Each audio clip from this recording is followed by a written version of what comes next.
لوگ ان کی آواز کھڑے ہو کر سنتے ہیں، مگر میری آواز بہت بھدی ہے، لوگ میرا مذاق اڑاتے ہیں۔ وہ ایسے ہی اداس اپنی سوچوں میں گم کھڑا تھا جب ایک چڑیا اڑتی ہوئی اس کے پاس آئی اور اس سے کہا، کیا بات ہے میاں مور، تم پریشان کیوں ہو؟ آج تو خوشی کا سماں ہے، ہر جانور خوشی سے ناچ رہا ہے، مگر تم ایک طرف اداس کھڑے ہو۔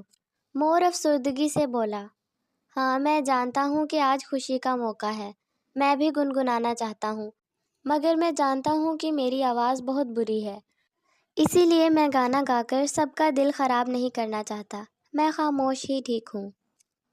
چڑیا ساری بات سمجھ گئی، وہ جان گئی تھی کہ مور اپنی آواز کی بدصورتی کی وجہ سے پریشان ہے۔ اس نے اسے سمجھایا، دیکھو اللہ تعالیٰ نے اپنی مخلوق کو بہت سی نعمتوں سے نوازا ہے، اس نے عقاب کو طاقت بخشی اور بلبل